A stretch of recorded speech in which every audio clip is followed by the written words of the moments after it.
I needed more and more stimulation in order to get that same feeling that I once got. We don't understand how close we are to the most asleep animalistic form of man that was created in its rawest form. We're sending the kids to do something, to sacrifice themselves in one way, to represent us. Everyone's searching for God. But if you found God, could you say you would surely find peace? Yet if you found true peace, would you still search for God? Welcome to the In Search of More podcast. I am your host, Eli Nash. Join me weekly on my quest for more from myself and more from this world. We'll see you on the other side. Welcome, Shaman Omar. So first of all, before we jump in, I just want to say thank you, because 15 months ago when you came into my life, met you in the retreat in Costa Rica, we did together, and my life is forever changed since that moment. So I want to thank you for... I love you, man. Oh, I love you too, Omar. You do the work. And more than... it's changed many aspects, but what it's done for the relationship between my wife and I, which is the foundation of pretty much everything else, is monumental. So thank you. Thank you. I love her too. Yes. And your whole family. So do I. And now? And you're all doing the work. Yeah, doing the work. And it's pretty cool that we're sitting in my home, which I found less than a month after I came back from Costa Rica with you.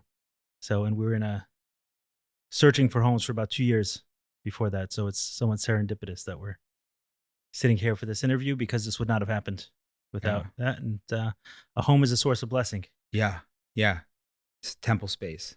One of the many channels through which blessings come into our lives is through our home. Yeah. That is what I found. Even the home, like ourselves is a home. True. Like we have to be at home within ourselves to even make space to be a temple. That's true. Do you feel like you're in a temple here? Always.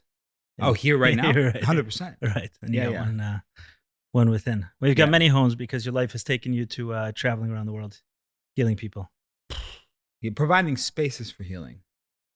I think that the problem with humans is we start get the potential problem is that we start to take credit for things that really are, that we didn't create. So you may be able to chant, you can bottle lightning, so to speak, right? You can harness electricity, but ignorant is the person who tries to claim that they created electricity.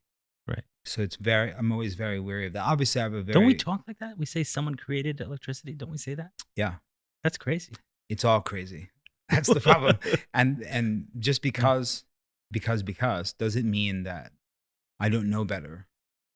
Like just because something's socially acceptable to say, because it's, to me, I think it's important that we recognize our field. And so when something is brought into your field, however it's said, aggressively, sweet, congratulatory, however it is, you have to also recognize, don't take credit for something that you didn't do.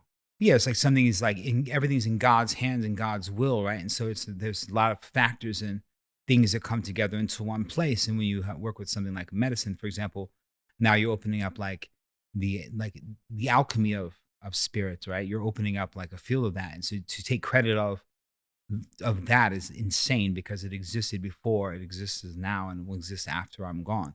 So as a man of language, as a poet, the author of the Khorasan, what word would you use instead of created electricity? What's a more appropriate term? Harnessed. Yeah. Because discovered? Would you say discovered? No. Too strong. There's too many stories of the past of people being able to direct lightning. Too many stories of the past. Right. Okay. Did Moses direct lightning with the staff also? I don't know. Nobody parted some water, didn't he? Yeah. So let's go there, because you're talking about Moses. My last interview was with a gentleman named Rudy Rochman. Yeah. Who you had the opportunity to meet. Love Rudy. Rudy is not playing. Right. So he's doing this docuseries, We Were Never Lost, about the lost tribes. Yeah.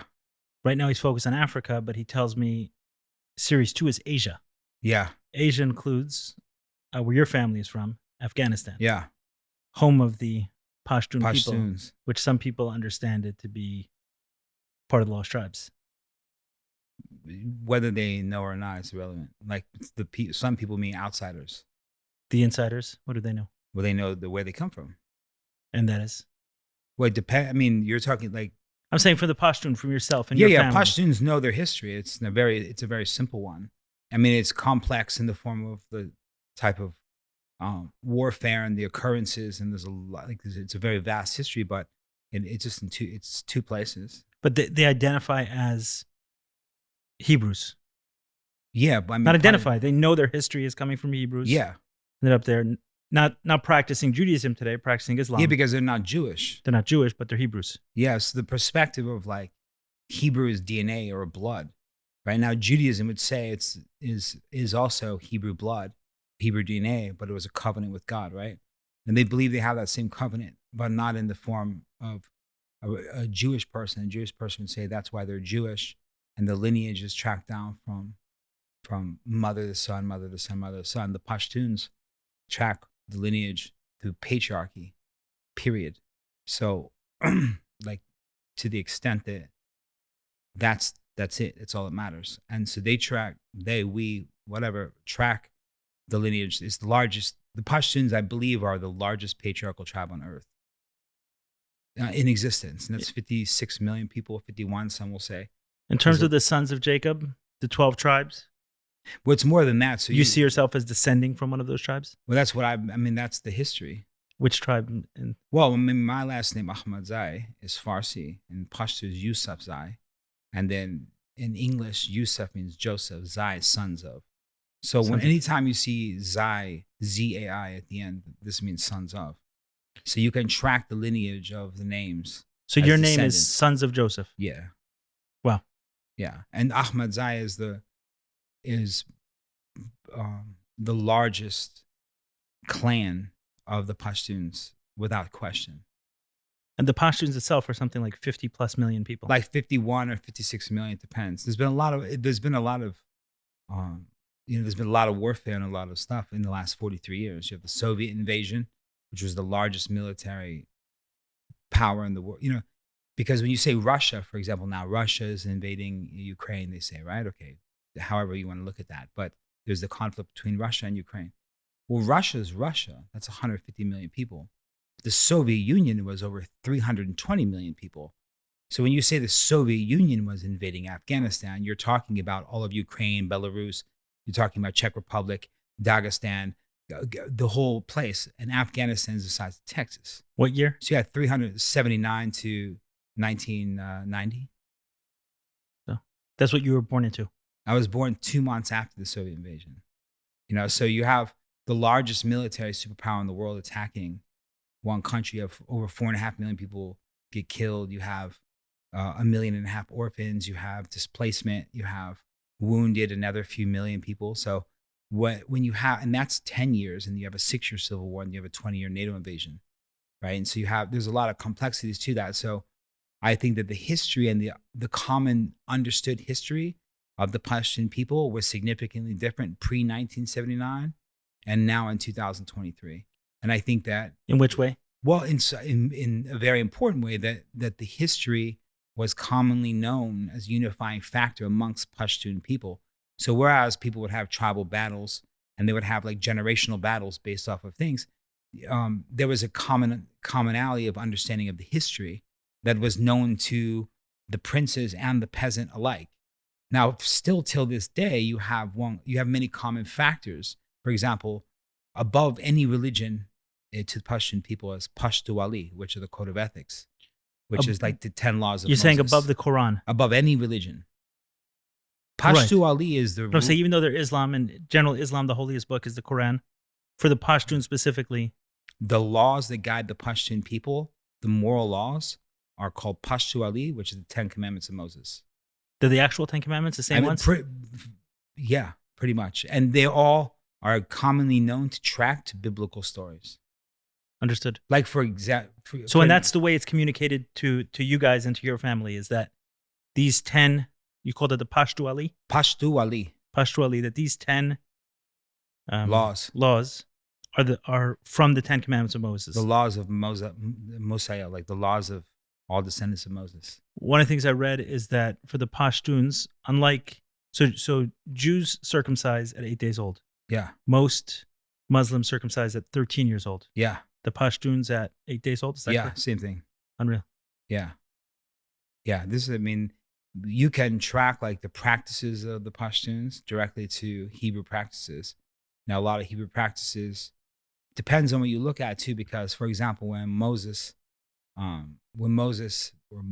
Moses came to Egypt and said, "Set my people free," he's talking about the Hebrew people. So not every single person that was exiled from Egypt to the Holy Land became Jewish, but they're all Hebrew. Right. That's correct. You know, so there's like one thing is like a faith, and then So how are if my Jews? father is let's say he's the most Muslim person in the world, and tomorrow he converts to Buddhist. It makes no difference because his DNA is Hebrew. It makes no difference his Hebrew DNA or to his Islamic background. It makes no difference what faith he has because his functional temple is constructed of blood and bone, which tracks to Hebrew. And it's not like something that it's not something that is disputed. So Rudy's It's work, not like it's not Understood. like it's not something that's like, oh, what if? and that's recognized across the board within Afghanistan. Today, on certain levels, it's not, I would say commonly, probably not, right? You have to understand the social, the circumstances post-Soviet invasion. And Right, you were getting into that. Yeah, and so there's been some, but on the certain tiers and the upper tiers, 100%. So for someone like you, a student of history who understands this, you understand that this is where your background comes from. Yeah, Yusuf Zai, son of Yusuf Ahmadzai. Right, as you explained. Now, the work of Rudy, Well, what he's also doing. make no mistake about it too. Please keep in mind that you're also talking about like Hebrew DNA, but you're also talking about people who are very seriously Muslim. Oh yeah, I understand. Yeah. that. Yeah. And so I get that. let's recognize their faith in Islam. But Islam means to be Muslim means to surrender to the will of God. So Muslims on the highest level of understanding means that as soon as you cut from the mother's umbilical cord and take your first breath, you are Muslim, surrendering to the will of God through your breath, right? But real Muslims, there's a reason why everything in Judaism, including all the books and all the prophets, are Islamic prophets too. There's a reason for that. Oh, the Jewish prophets are Islamic prophets. 100%. Right. All. Going And over if you back. track when Islam came to Afghanistan, it didn't come, the only country that in that history from when the Islamic prophet Muhammad, peace be upon him, you better say it or you're gonna have a problem. When he died like 638 AD, and then when what would become the Muslim army started going east and conquering and spreading Islam, they didn't conquer Afghanistan. They sent invitations for 40, 50 years asking to be listened to. There was not like they conquered Persia. They conquered all the way through Arabia, all the way through. They didn't walk in with weapons drawn to Afghanistan. They came with invitations asking to explain why Muhammad is the next lineage of the unifying religion. And why do you think that is? Because they know better. They know better than to fight warriors. To fight warriors, but also if their goal, which they said that their goal was to unify the children of Abraham. Like these messengers of Muhammad came to Afghanistan and spoke with like the highest level. It's been written about plenty of times. It's actually pretty amazing stuff. And I don't recall the whole story, but basically the representatives of Muhammad, like the chosen representatives after his death, invited the Pashtun leaders and cleric to come and listen to why Muhammad is the next. So what were they before? Messenger. Who? This tribe, the Pashtun. What were they before Muhammad? Well, so because they go back, like you mentioned. Well, so the history of Afghanistan as a place, because Afghanistan, and there's names in between, but Afghanistan, Khorasan, there was Bakhtia, there was other names, but then there was Aryana, and so the land of Aryana means land of the Aryans, And so you're tracking like two major things. One is these Aryan people, right? Which had the Upanishad and the Rig Vedas, which later became the foundations of Hinduism in India, which came from Afghanistan. And that's 5,000 years old. And then you have an exodus of multiple tribes from Judea when the Assyrian invasion from the north coming east to a mountain, which they later called the Solomon Mountains, which is the Hindu Kush. And you have this merging of this situation, which became the Pashtun tribes. And so like if you see like the name of Pashtun or the Pathan, they track it. Or you say the name Afghan comes like Malak Afghana, which is like the great grandson of King Saul. So if you track like the patriarchal birth, so on, you're talking, everything is tracked from father to son, father to son, father to son. And the explanation of that to Pashtuns is that's how God did it. God chose Abram. Abram did his pilgrimage, became Abraham, the father of nations, of which God said, your first seed will be the father of nations. Then he had Ishmael, then he had Isaac, and Right. And so on. So that's the way the Pashtuns look. Yeah, I'm not sure why within Judaism it tracks to mother. So I'm going to research that. Why did it I'm change? curious.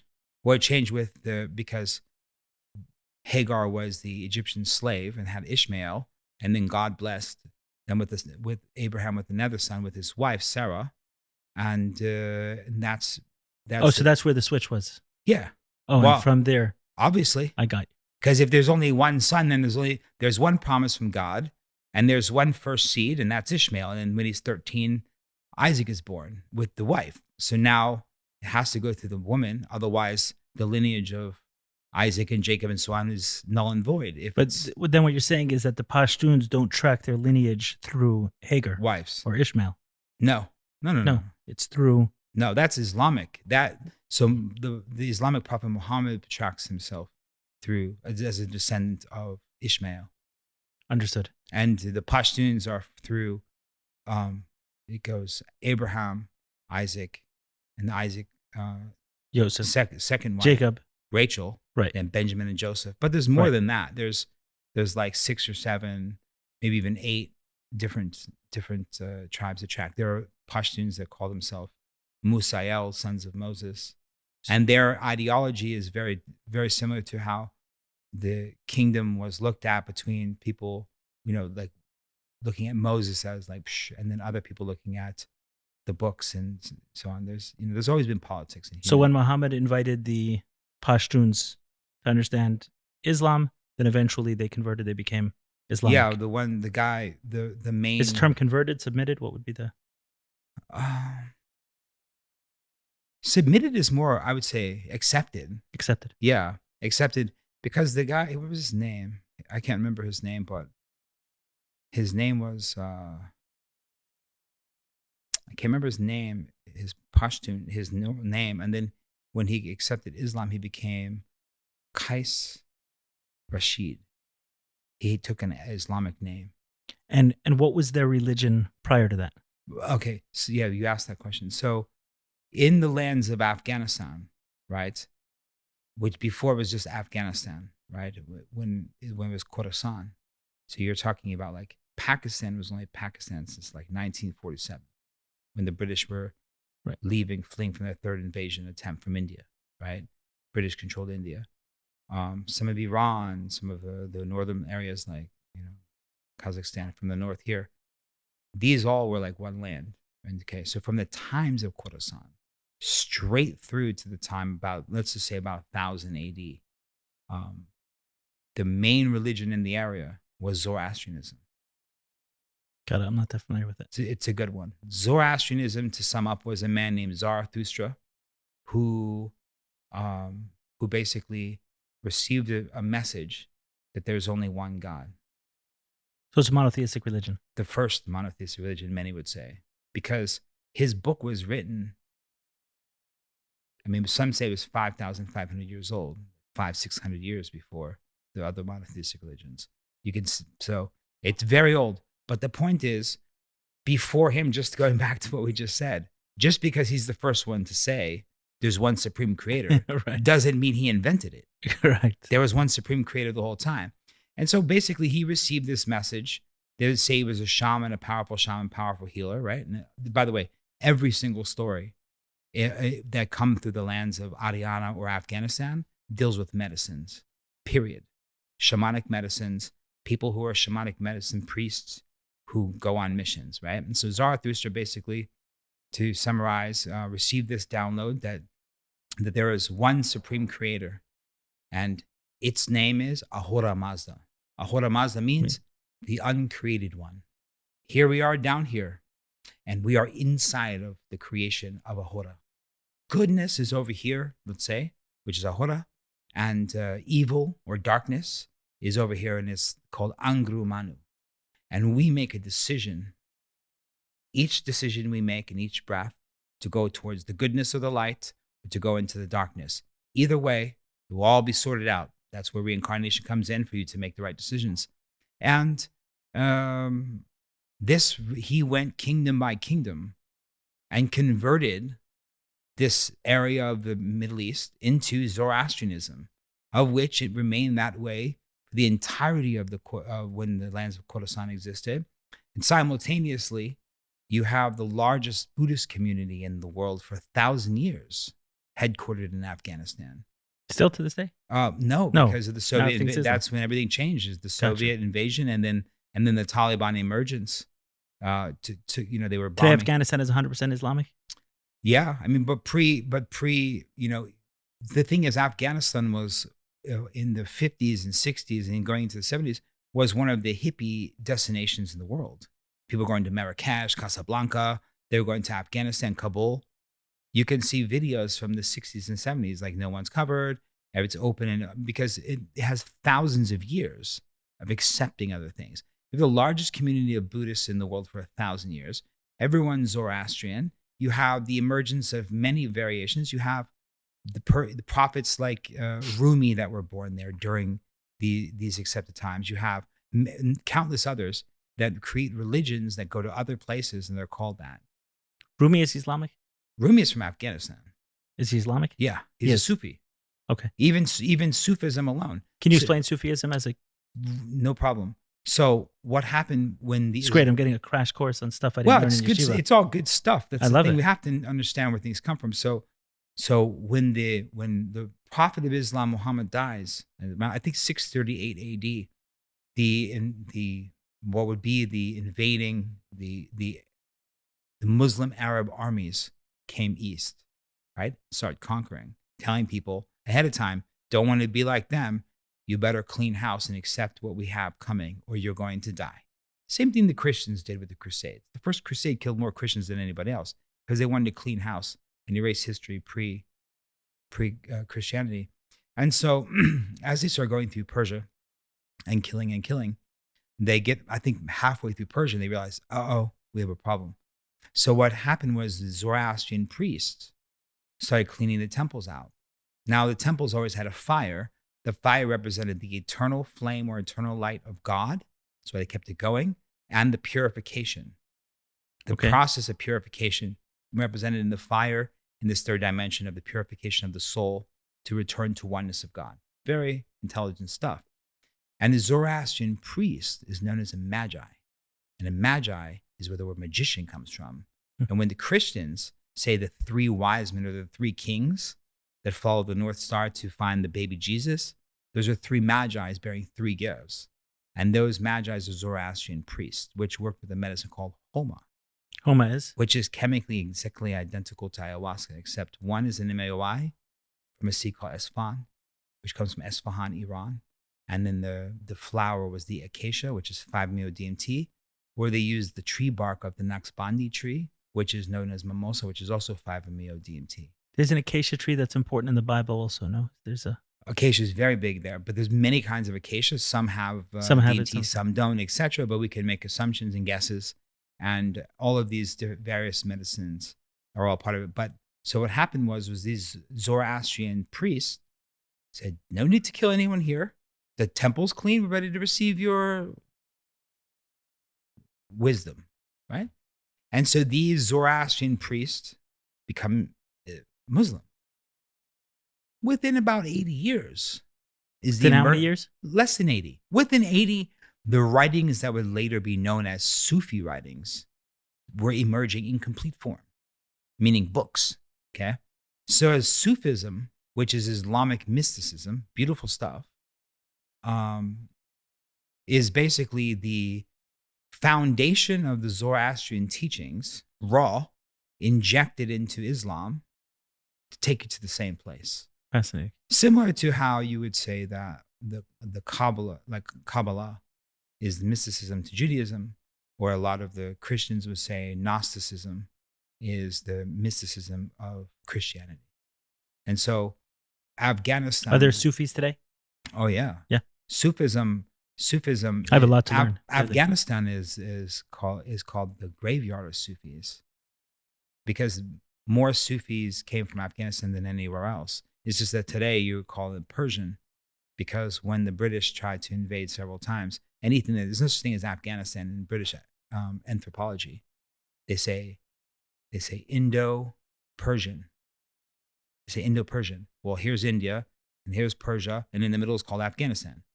So any writings, all poets, medicines, history is just it gets appropriated into other things. Yeah. Everything is nothing's Afghan, except Taliban. We got this. We have Taliban, and we have no history. No, I told you prior to meeting you, that was my only association with Afghanistan. People don't really see me. They say, "Oh, you're Afghan." I'm like, "Do you know what Afghan people look like? Like Pashtuns, green eyes, blue eyes. Like, this is the normal 6'5", 6'7". Like this is like normal." And I was like, I'm the shortest guy in my family. I have the same problem. You're the shortest guy in your family? You're taller than me, though.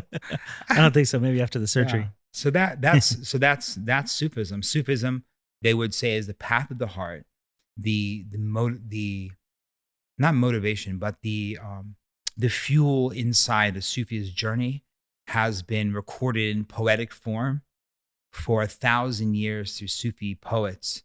Like one of the most famous Sufi poets in the history of Sufism is Rawani Baba, and he's Pashtun. Cool. So these guys, right? I have to be honest. Also, I'm not a Sufi scholar. I've never read any of the poems. Just Rumi stuff. You see his memes all the time. I've read not even 3 of those. Right. His memes are always posted. People got a lot of great I hope one day that people translated to English. He's a wizard.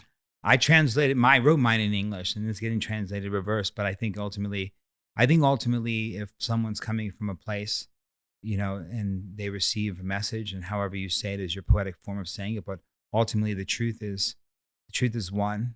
The pure light is one, and we all are eternally brothers and sisters, and we all come from the same source.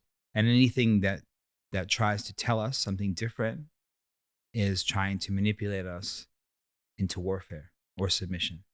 What is your relationship today with religions, Islam, or in general, religions? Well, it should be obvious that I have great respect for all of them, right? For sure. I don't classify myself as any one religion. But I very comfortable talking about any of them and any aspect of them, from the creation till where we exist now, and the trials and tribulations and the journeys through time and history of any of these religions. Doesn't matter. Like monotheist, like this Abrahamic religions, or before or after. Like it doesn't. I know all the right. Anything within the spectrum of monotheistic religions. Anything from 6500 BC in Sumeria, from the Sumerian tablets and the story of creation and the Epic of Gilgamesh, till today. Any aspect of any form of religion that came up at any time and created any form of history for over 1,000 years, I'm aware of. But you don't necessarily ascribe to any one of them. Any one religion? Yeah. No, I don't. But to me, and I mean no disrespect to anyone, but to me, like if you look at the monotheistic religions, it's like a bunch of people jumping in a pool and then drawing lines, like taking rope and saying this is the special area of the pool. This is special water. And I mean that specifically, and most specifically, with anyone who believes in the divination of Abraham.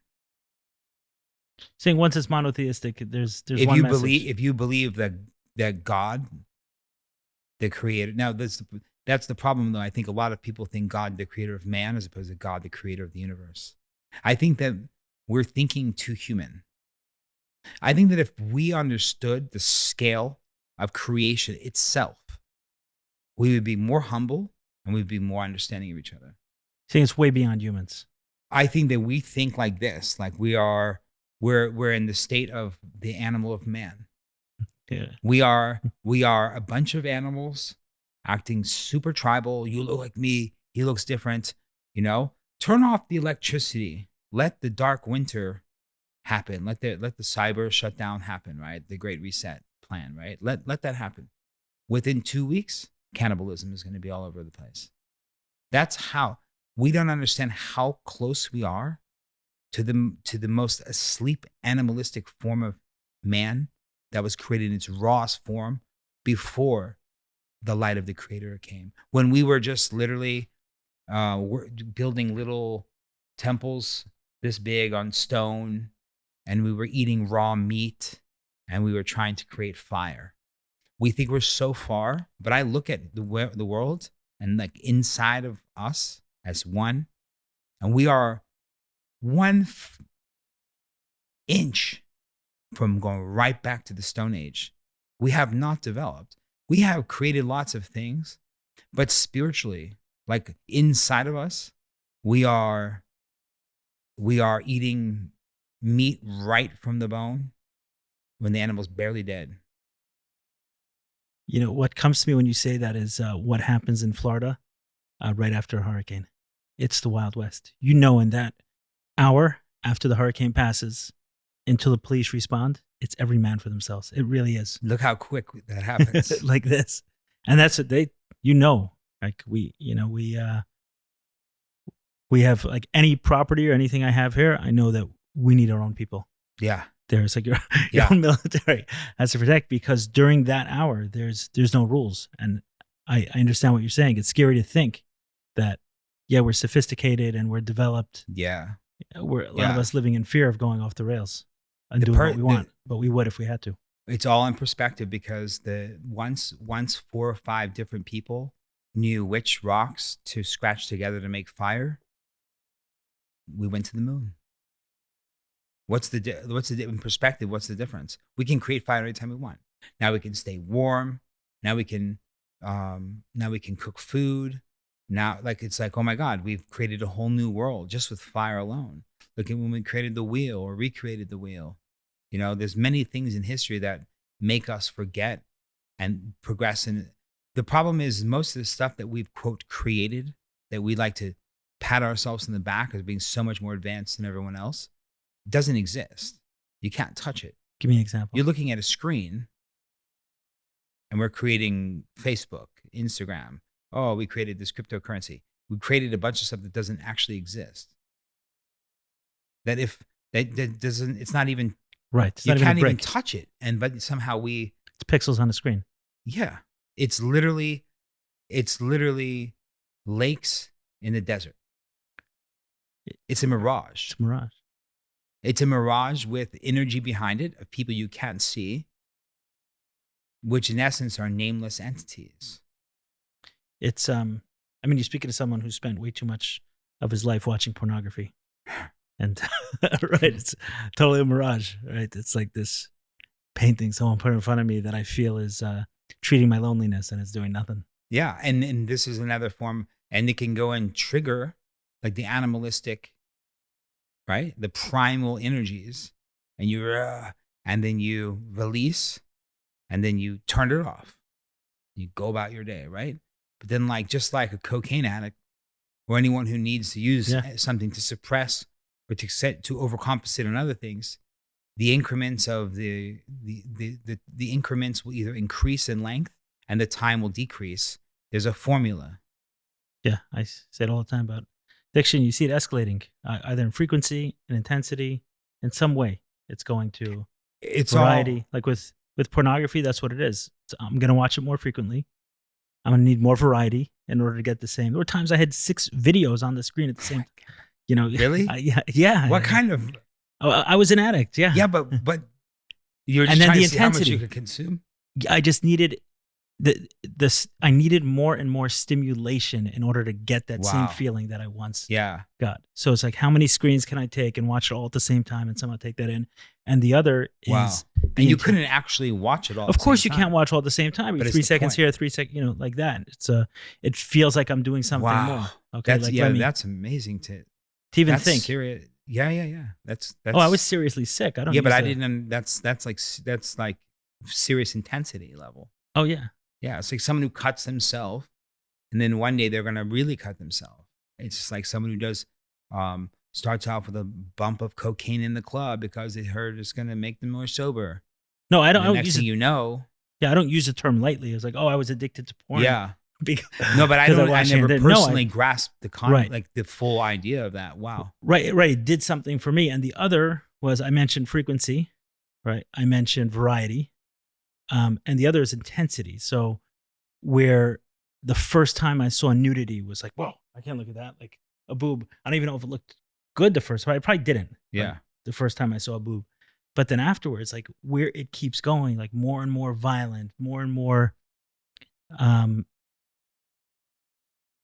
they say, I heard someone describe it as like a lot of porn is hands-off sex, Mm. right? Like there's no intimacy. Like it's whatever can be more intense. Animalistic. So eventually it started off with a picture that was kind of like too much for me.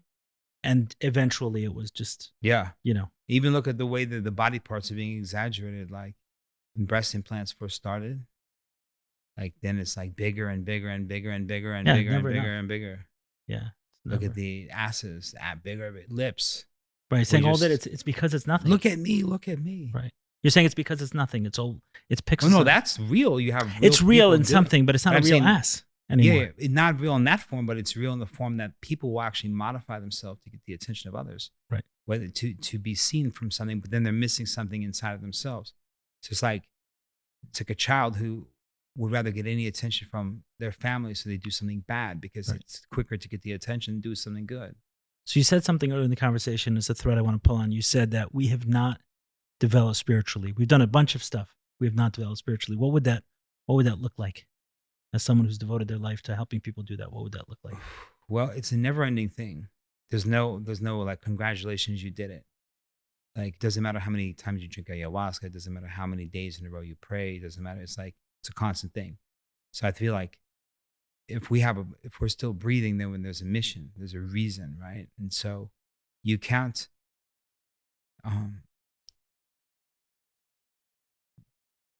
I don't even know if it's in the book. I wrote this thing one time that says, everyone's searching for God. Oh yeah, it's called In Search of God. It's in the book. Everyone's searching for God. But if you found God, could you say you would surely find peace? Yet if you found true peace, would you still search for God? And there's no answer to that. It's a question for you to answer for yourself and for me to answer for myself. It's definitely a question for this podcast. And In to me, search the of more. difference What is more? is what's the difference? Right. Would not the highest understanding of God be the highest experience of peace or the highest depth of peace? Not in the form of nothingness, in the form of wholeness. Not going into the abyss where there's nothing, going into the ether where it's in oneness. So you believe it's possible that if enough of us did that, what you're describing, where there was this continuous thirst and acting on that thirst for God. Yeah. Let's use that term. That we would get to a place that the electricity can go out. There can be no police in the streets, and we'd have peace. To a certain extent, the problem is humans are involved, and humans are different levels of evolution. So like if you track I think that if 10% of the people woke up, it would inspire the other 90, lead through inspiration. Like for example, when you have if you talk to somebody, and if I just heard something last Wednesday and I start trying to convince you to come to my workshop, this happens all the time. Someone hears about something one day, and then all of a sudden they're going to hear about this Zoroastrianism, right, Sufism, and then all of a sudden they're going to Google Sufism, watch a couple YouTube videos, and then want to do a workshop on it next week. Okay, if you're even slightly awake, you can feel that they don't, like, you're not going to feel any depth. Now, you may go because you're inspired of curiosity, but curiosity alone is not going to lead you into a right place. It requires a certain level of embodiment to even be able to house the space for someone to feel something, right? And so anytime you meet someone who's like a devout Muslim or a devout Jew or devout Christian, you can feel a goodness that's awakened within them, right? You can feel it, right? And so whatever format they use to get to that place, if you were to get 3 of those people in the same room, there is a goodness inside of them. There's a certain substance that they will feel inside, and that connects into that which cannot be seen, which they would refer to as God, right? So you're saying truly devout. Yeah, truly experiential alone, because a lot of the most people who are very devout are devout through fear. Like the fear of hell makes people not speak up. Like the fear of there's one is like That is hell for me. A place where we can't speak up. But go ahead. Me too. That we accept hell every time we stay silent. I wrote this thing one time. It says, what is the harm done by he who possesses evil, it does not harm another? Yet what is the harm done by he who knows his light and does not share it? A lot.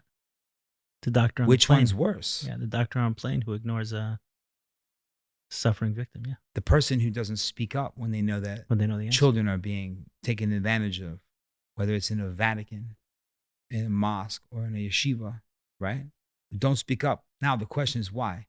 Is it fear of hell? Or is it fear of being kicked out of the tribe which you identify with? That's the problem. The problem is That's that why you don't identify with the tribe. No one can kick you out. no one can kick me out of anything.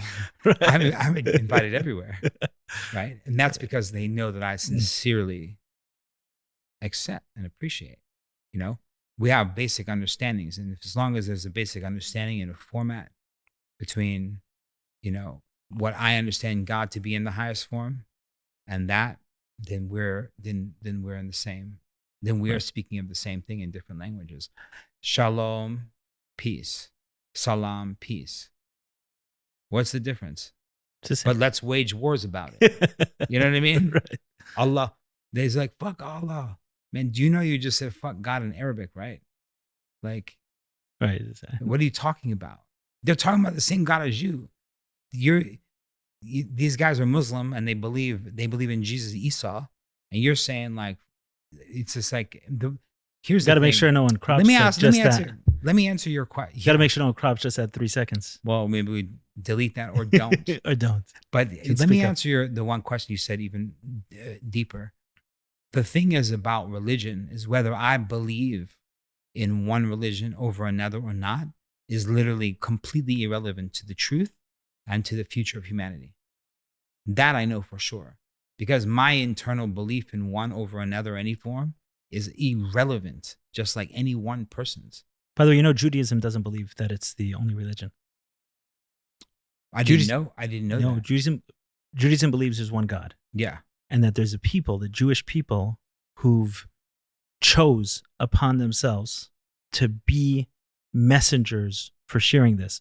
But Jews don't go around trying to convert other Jews. Yeah. Jews don't believe that that a Muslim who's practicing Islam is not doing what they should be doing. Yeah. Not at all. The Jews say there's one God and there's 7 laws for everyone. If you've heard of the 7 Noahide laws, there's 7 Noahide laws, which is kind of like do not kill. I don't know if you know one of the Noahide laws is do not eat do not eat an animal or a piece of an animal while it's still alive. Yeah. Which you mentioned earlier. That's one of the 7 laws. No idol worship, right? So there's 7 laws. This is the 7 laws Which of are all mankind. meant to take us to a higher ascension away from the animal of man into the human, the animal aware of the spiritual, the eternal life. Correct. Within. But for old Jews, there's the 613 commandments. Some people say there's 613. There's way more than 613. There's 613 commandments, but there's books and books of laws. There's a law on which shoe to put on first and which shoelace to tie. Yeah. Yeah. So there's many more than 613. I can assure you of that. But the Jewish way is that saying, in the Midrash or that's in the halacha, it's called. Okay. And some of it comes from the Torah and some of it comes from rabbis who, for example, prayer. What is prayer? Where did it come from? So the concept of prayer probably exists biblically, but the words of prayer, Had to be recorded. yes, someone recorded at some point, and they say, okay, this is going to be the prayer that we say. And Sephardic Jews, right, or Middle Eastern Jews will read something similar, but one variation of that prayer. Ashkenazic Jews will read another variation of that, and on we go. All in Hebrew or in their native language?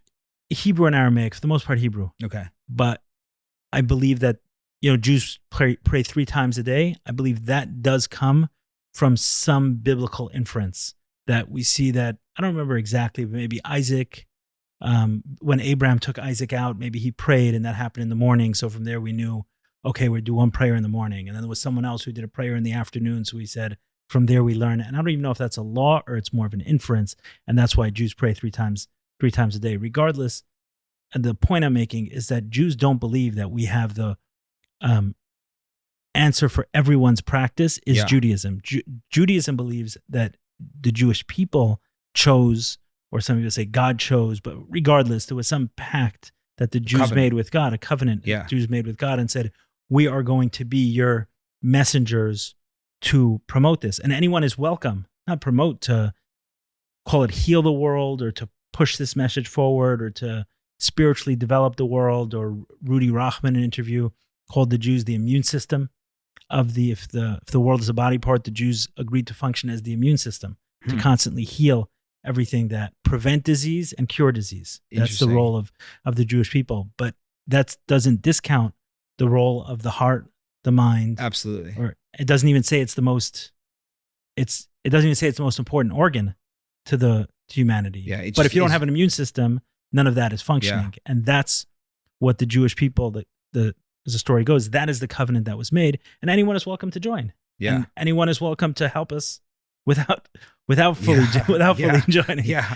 Right? Exactly. There is to the one mission. Right. As opposed to other religions which say the way we're going to get to Messiah is for everyone to become which I don't believe. Religion. Which I don't subscribe to.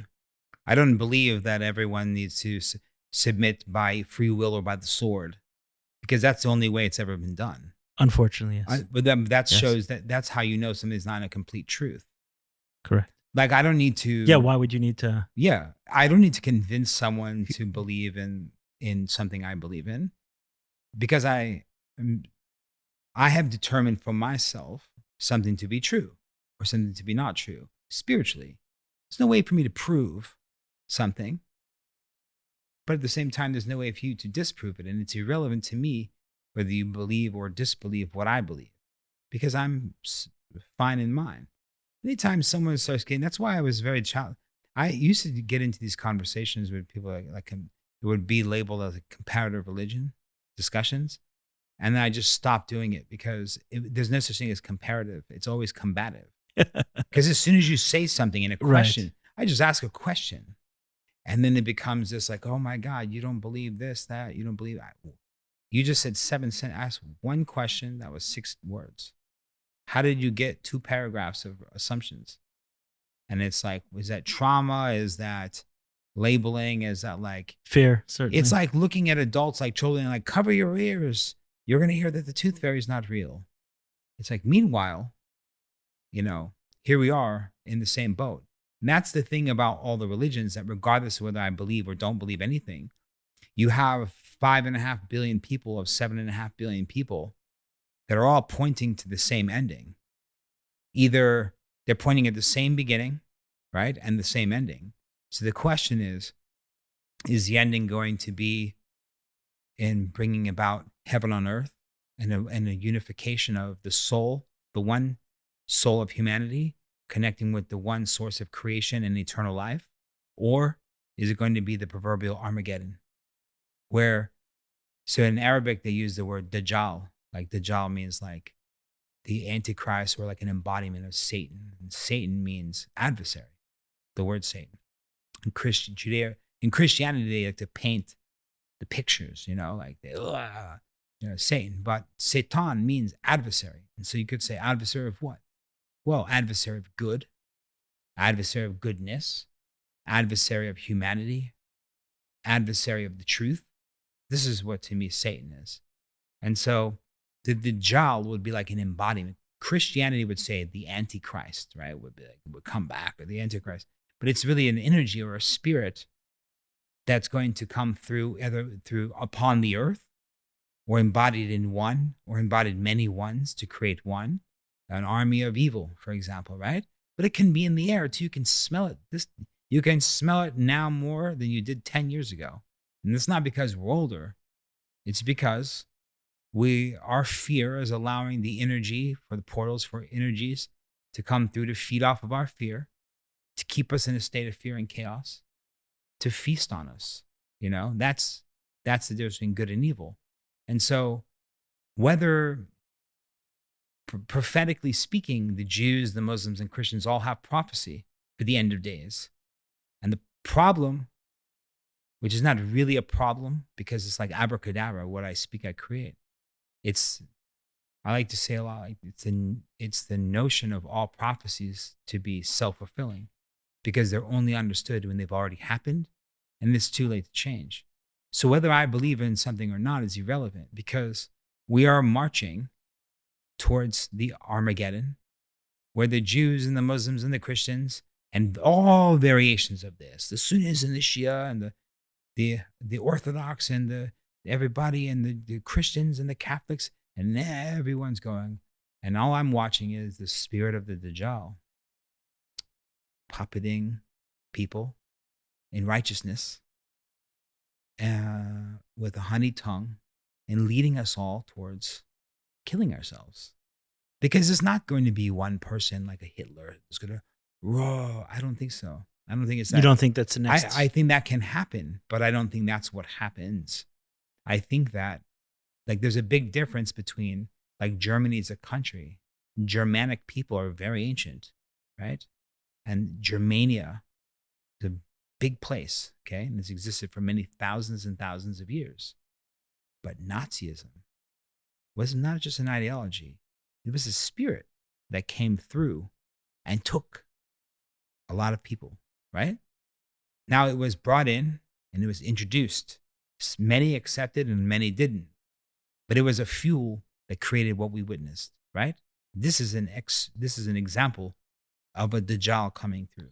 So you feel we're headed towards something similar, but obviously not similar in the sense that we'd be fooled by the exact same face, but something that can bring us to the exact same place. I believe that the foundation of what we would call Satanism is not what was expressed through Nazism.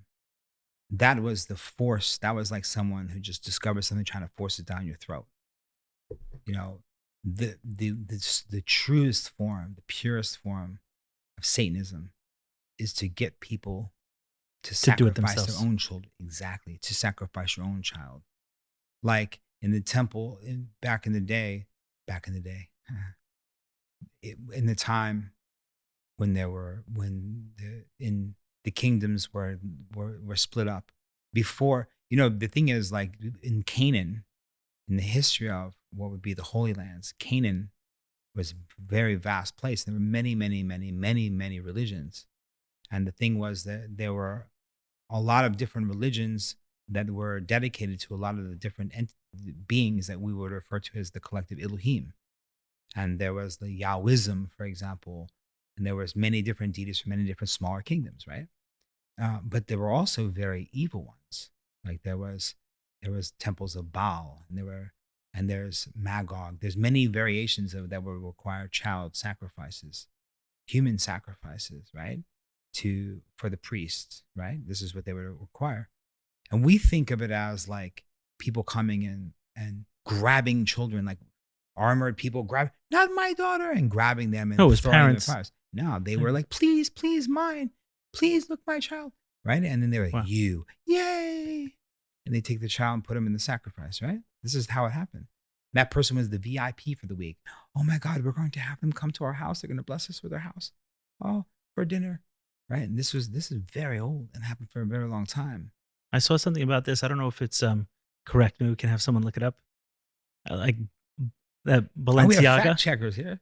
Balenciaga, if you break it down, is Bal Aga, which means something. Yeah. But it means, so Bal is that same. Yeah, BA-AL, which is interesting because when I met you and your brother, Haims V, and he was saying the Baal Shem Tov, I was like, Baal Shem Tov. And then I saw Baal, I was like, oh my God. And in Hebrew, it's master. Yeah. Baal Shem Tov is master. I quickly found out right after that. Master of a good name. Yeah. But again, in the temples of Baal, they're like, Master, can you know what I mean? This is and you can call anything master, and you can call anything, but the point is that no, it wasn't being called Baal Shem Tov means the master of a good name. Yeah, so he had a good. No, yeah. Let's clarify that. I'm clear on that. I quickly right after. Right, but when you heard that, you're like, who is this person? I heard Baal, but it wasn't when I saw the name written. I was like, hold on a second. And you feel that today there's a form of child sacrifice going on. I felt some of that, especially towards like a year into COVID, when I saw many parents who are not wearing masks sending their kids to school with masks, and not sending their kids, like upset if other kids weren't, upset if specifically if my kids weren't. And I'm watching this called virtue signaling or whatever you want to call it. Yeah. I'm watching parents go to dinner at night. So the parents are hanging out, the same household, and those two parents, no masks, eating together, indoors, everything. And those same parents sending their kids the next day to school, sharing the germs from the same household, which we just met with last night and we'll meet with again this weekend, and they have to be masked, sitting with each other. And I'm like, holy shit, what are we doing? We're sending the kids to do something, to sacrifice themselves in one way, to represent us. It's crazy.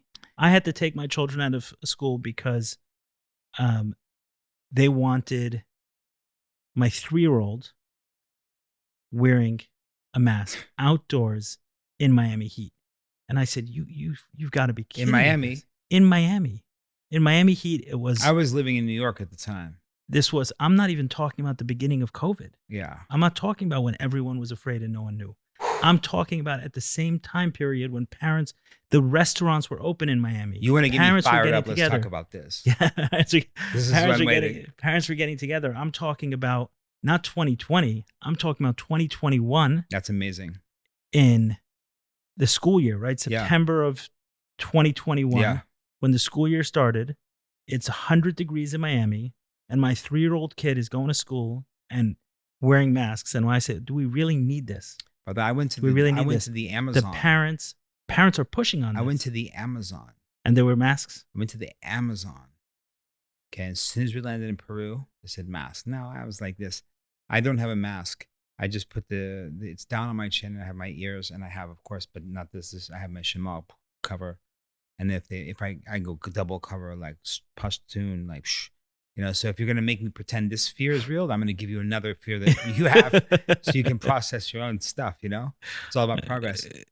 And they said, sir, you have a mask? I said, yep. And I just show my ear. They go, but that's one. You need 2 masks. And I'm like, what? They said, yeah, in Peru, there's mandatory 2 masks. Now, mandatory 2 masks. Why? Because at one point, Dr. Fauci said 2 masks are better than 1. And certain countries just made it law everywhere. Now, keep in mind, you fly to Lima, then you fly to Iquitos, and then you're in the jungle. And there are women walking, carrying baskets of food with kid strapped to the back with 2 masks on their face in the Amazon, 100-degree weather. There's no one, they don't even know one person that got COVID in any way. In 2022, wow, because the government's never said you have to wear 2 masks. In the Amazon of Peru, 2 years into the pandemic. 2 years. Okay, it's clear we'll both get ourselves fired up if we go here. Were you able to look up Balenciaga? Baal is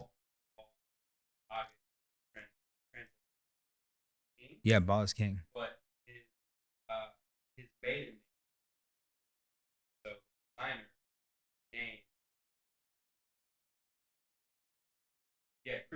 Cristobal Balenciaga. Okay.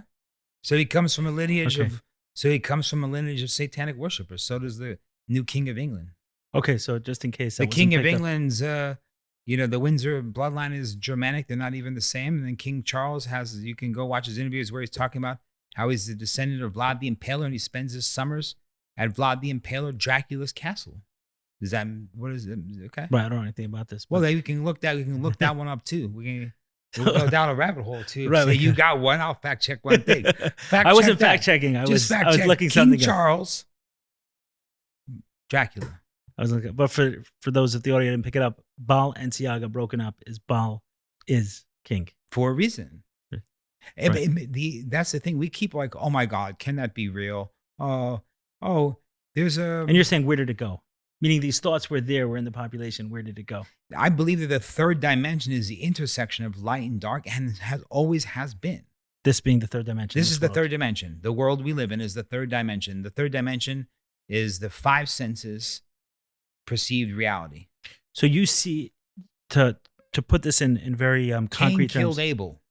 right? It's been immediate from day one. You see, the biggest challenge now is that we think we've developed, Yeah. and we haven't moved an inch as far as We've spiritually. gone back. You think we've gone back? I know we've gone back. Back from when?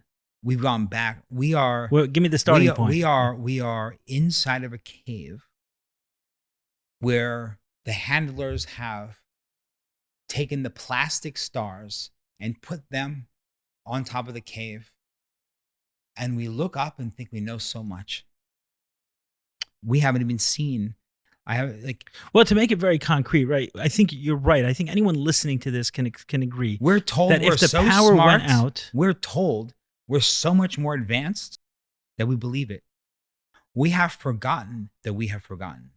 They have made us so smart that we're so ignorant because they just told us we are. I think that for the average person listening to this, they can understand that we live in a society today that if the power went out and there were no police responding to calls and no one was able, I don't want to say no one Let was me able to ask protect you a themselves, question. even then, we'd all be in pretty serious danger. And that's Without question. Right, I think everyone knows that. And if Right, not, I said- just go to Los Angeles. Just go to West Hollywood at 9:00 at night, any night of the week, and walk 5 blocks. Walk 5 blocks. See if you feel safe. right. Now, there's not saying that there's evil people. People need help. So could that be a? We live in a world where we have our government and we have doctors and we have corporations which are called entities for a reason. That we poison our own people. We poison our own people, right? We poison our own people through food, through water, through drugs. It's socially acceptable. Think about this. The idea that we're talking about, that it's controversial that you take a vine and a leaf and put it in water and make a tea called ayahuasca. That's a controversial thing, but being on 7 different medications, 3 different SSRIs, Adderall to wake up in the morning and a Zoloft to fall asleep at night, that's not controversial. That's I know. okay because the doctor told me, gave it to me. So I'm glad you went there, and for many people Just listening, think they're about- wondering think why about it the took so idea. long for Shaman Omar to talk about ayahuasca. They'd come No, here, they'd I'm hear not how it trying was to. made. I'm No, I know just we're saying- not trying to. I'm just saying, no, we can talk about anything, but my point is like, think about a world that we live in. That if I tell you that this plant Oh, it's crazy. can put this on, like if I say this plant, right, rub it together in hot water and put it on top of your rash and it's going to go away, you're going to call someone else and take a pill. You don't even, we have forgotten. Well, that, antidepressants I we've love. forgotten that we've forgotten, meaning that we don't even think to look at a natural remedy for the most basic of things. We immediately take pills for the most basic of things. Acid reflux, a headache, anything. The most basic things. So how are we going to trust it for the biggest things? Let me ask you a question. Would you pick having $10 billion but be yourself 3 years ago and never have the world open up of plant medicines, or be yourself now and have to rebuild everything? Myself now, for sure. Yeah. Okay. I mean, you can't. You can't even. It's not even a close thought. No, right? you can't put a a price tag. Can't put a price tag. I can tell you. But the price I'll tag, tell you here's the something. thing though, there is a price tag. There are people That's my I know. point. The price tag is the perception of possession in the third dimensional reality, which is what the genie does. The jinn is the genie. It can create, would you like a kingdom? Would you like 100 wives? It's all just an illusion, but in return, you sell your soul. And so the truth is that when we find peace within ourselves, there is no price for this. And that is something that, how many people do you have to find to meet another person that has that? But the thing is, as we find it, we start to attract. Look at the people you're surrounded by. Right. Look at all the people you're talking to. Right. Yeah, we become more and more saturated by these people. Everyone I meet is either has that or one step from, because they're one ceremony away. There are people I know who've suffered tremendously for many, many years, decades. And they said it's all worth it. Literally all worth it, because of the awareness they received from one ayahuasca ceremony. And what they're saying is that, I'm thinking of one person in particular who went through a very difficult life, but specifically 3 years of absolute hell, to the point of contemplating suicide multiple times. More than contemplating it, because it was discussed with me multiple times. So it was way past contemplating it. And after all of that, going through an ayahuasca experience, 2 of them, and at the end of that saying, I understand why I was brought to my knees in that way, because if I wasn't, I would have never considered anything like this. And I'm actually not putting it in ayahuasca necessarily.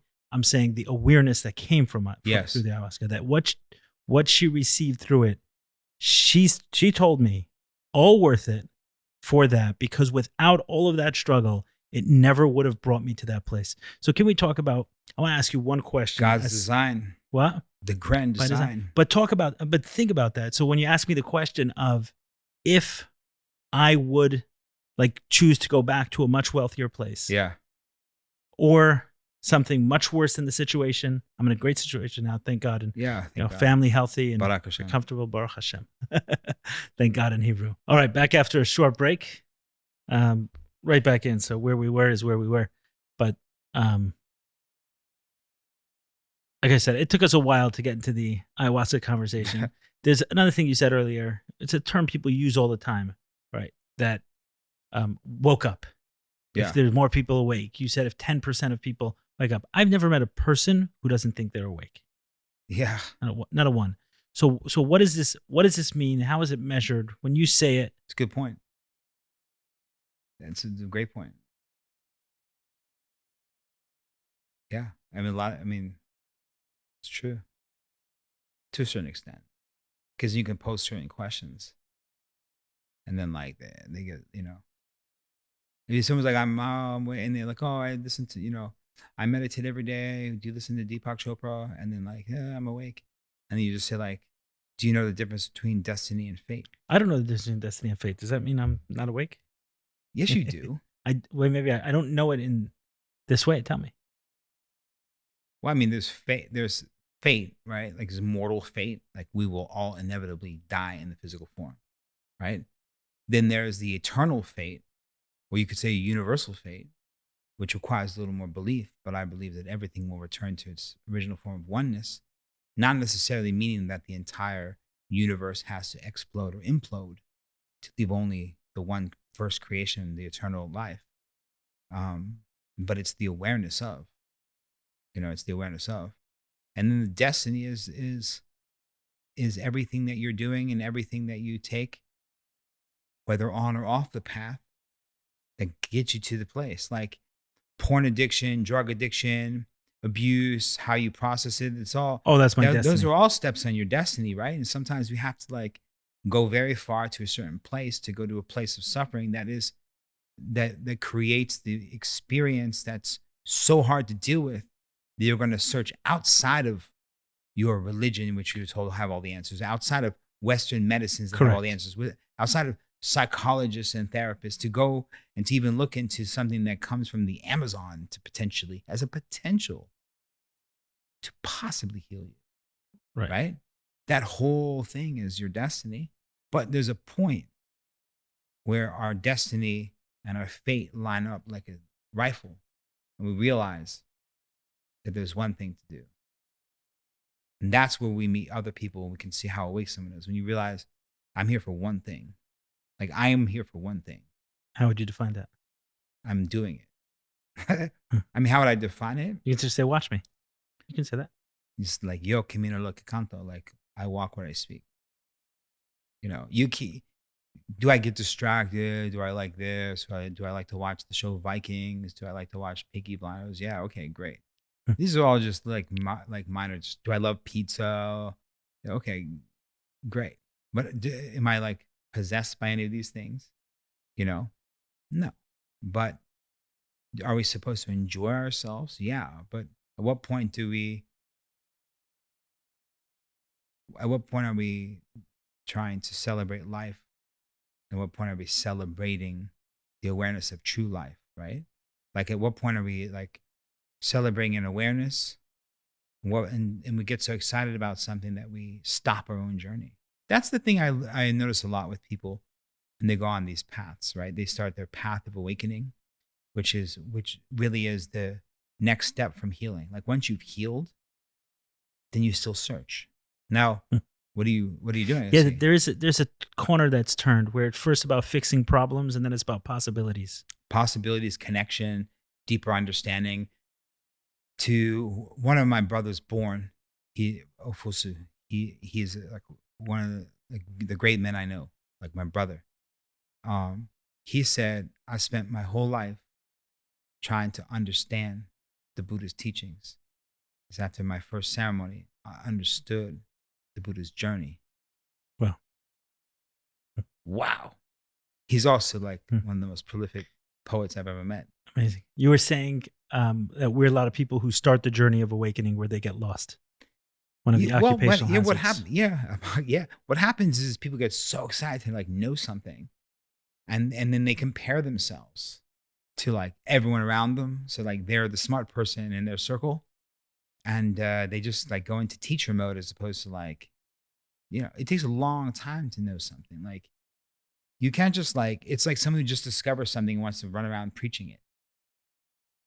So how does that jive? The Talmud, it says, if you know Aleph, teach Aleph, meaning if you know A, teach A. If you know B, teach B. Yeah. So how does that jive with the importance of saying, like, sometimes I got to talk even though I don't know, even though I don't know you can everything. say you don't know. So, okay, so that's what you mean, is someone who learns A and then runs around screaming that he knows the whole alphabet. Yeah, like, I don't know we don't know the answers to a lot of things. Like, the quickest way to humble someone who thinks they know everything because of one religion is to ask a question. I have like, let's say 11 of them. There's 11 questions that I can ask at any time that I know you don't know the answer to. You know how I know? Right. No one has ever known the answers to. I don't know the answer to. It's impossible to know the answer.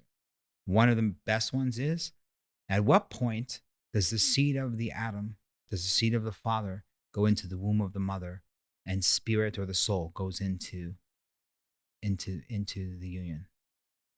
Now, no one knows the answer to that, but every religion has an answer for it. So an imam will say the answer is according to Islam. A priest will say the answer according to Christianity. A rabbi will tell you the answer according to Judaism, right? But no one knows. I'm thinking, like, even within Judaism, they say 2 Jews, 3 opinions. Like, I've heard something about. That's a good one. I've heard something. Is that known? Now you know it. I'm going to use it, and I'm going to be like, you know what they say? 2 Jews, 3 opinions. Oh, yeah. And the Jews are going to be like this. Well, the reason they say that is because the Talmud, which is like the personality of the Jewish people, right? The Torah's the story, the teachings, the essence, but the Talmud is the written path, where all of halacha, where all of a lot of medrash, all of it comes from the Talmud. The Talmud, what it is, it was communicated orally for years, which was stories, teachings, how to interpret things. Like, for example, milk and meat, where does that come from? It says in the Bible, don't cook a calf in its mother's milk. That's what it says. Don't cook a calf in its mother's milk. And then it says something similar again, and then a third time it says it again. and then rabbis who, the tradition is that Moses gave the Torah and then a number of different principles of how to extract the information from the Torah. So then rabbis use these principles over years and argued over what does this mean. Yeah. So some may translate it literally. You cannot take one calf and cook it in the milk of its mother, and others say no, you can't do it in any case. And then because it's repeated 3 times, and the Torah never repeats itself for no reason, say there's something to learn about it from each one. So Sure. I know one of the things, for example, is that because it says it again, you're not even allowed to benefit from it. So a Jew is not allowed to sell milk and meat together, is not allowed to give their dog milk and meat together. So anyway, my point is, I didn't know that last part. Yeah. My point in getting into this is that the Talmud is kind of the stories of the Jewish, it's like the stories, the teachings, the halacha means the way. All of that comes from the Talmud. Eventually it was written down. There were certain rabbis who said, hey, we're not going to preserve this if we don't write it down. So they did. So when we were students in school, like once we reached high school, our day was probably an hour and a half of Jewish philosophy, Hasidic philosophy, 6 hours of Talmud, 30 minutes of Jewish law, and then an hour a day of miscellaneous. Like that was a learning day. So the bulk of the day, Jewish in the yeshiva, what they're teaching, what they're talking about is Talmud. And what the Talmud is literally rabbis fighting. Yeah. So that's where it comes from. 2 Jews, 3 opinions. See, that's the thing. Like, isn't it our obligation as conscious, independent souls right now to recreate the creation of the Talmud now and every single generation to come and every generation before since the time of Moses? I think this is the most important thing is the question. You know, what gets me the most? Sit here and they want to, like, you know, you have like the 5 books, right? You have the Tanakh, right? And so how many of those were written by Moses? Like 2 or 3 for sure. So you have the Torah, there's 5 that were written. Maybe there were additional ones beyond that. Okay, but those were 5 the books of ones Moses. in The Hebrew. 5 books of Moses are Hebrew. Those are the Hebrew. That's the Bible. Okay, right? The Tanakh the Tanakh is 3 words put together. It's an acronym for 3. For all 5. No, so the Tanakh, that word, Tanakh, it's not an actual word. It's an acronym. It's an acronym for the 5 books. The first letter is the 5 books. Yeah, that's what. First letter is a 5. It's a 3-letter acronym, Tanakh. But I'm referring to the 5 books. So that's the first letter. So what I'm saying is those 5 books, and then here we are. I'm saying that everything after that was not by Moses was given a gift, right, of divination of some kind. However you want to say it, he saw, he was downloaded, however it happened. Okay, if this is the belief, right? Clearly, it comes from divine source. Obviously, anyone who says it doesn't, I mean, we have the converse. I don't know where to take that conversation, but let's go with this with the understanding, right? This was a clearly divination, right? So you have these 5 books, and here we are. Everything else is the opinion of 2 other people. And you want to, even within those 5 books, in my opinion, and even within those 5 books, they still come. There's tremendous amount of disagreement. I'll give you something. I was occasionally I'll learn Hasidic philosophy, like in the original, and I was learning something the other night. So, right, the portions of the Torah that I'm dealing with now are all talking about the slavery in Egypt, entering Egypt and the slavery, and then eventually leaving Egypt and Mount Sinai. Right, that's like these weeks, you know, depending on when this is published. And it is said that God killed the firstborn Egyptians at midnight. The reason it had to be midnight was because at midnight, it's not getting lighter and it's not getting darker. Right? There's a period, right? So during the first half of the night, it's getting darker continuously. Yeah. And the second part of the night, it's getting lighter continuously. Yes. And then there's that period which is neither. Yeah. So that period which is neither, saying that on a spiritual dimension, that's when they had to be killed, because it had to come from a place that made no sense. So it needed to be at that moment. Yeah. And even Pharaoh's astrologers, when they heard that, oh, God is going to come at midnight, they understood that, okay, this is real. Because if he comes at midnight, then the rules of the game are off and he can kill the Egyptians and spare the Jews. Yeah. Because essentially it was two people that were living the same way, Yeah. right? The Jews had adopted the culture of the Egyptians. So why would God kill one and not the other? Yeah. That was because of the covenant. Yeah. So it says that had to come from above the rules of nature. Without going into all of the Kabbalah and teachings over there, there's two different opinions on this. Moses point. said, if it told the people of Egypt, which was the last of the quote plagues, if you sacrifice and surrender to my God, sacrifice and put the blood over the door. If not, you will learn the lesson. It wasn't God; it was the angel of death, right?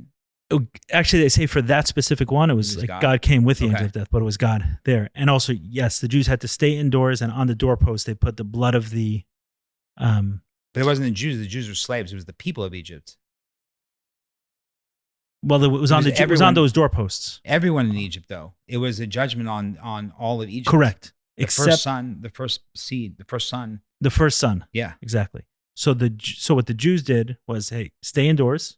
It's at midnight. God is going to kill the firstborns, and the one He's going to spare are those who stay indoors and use the blood of circumcision mixed with the blood of the sheep, which was sacrificed. And at the time, the Egyptians served the sheep.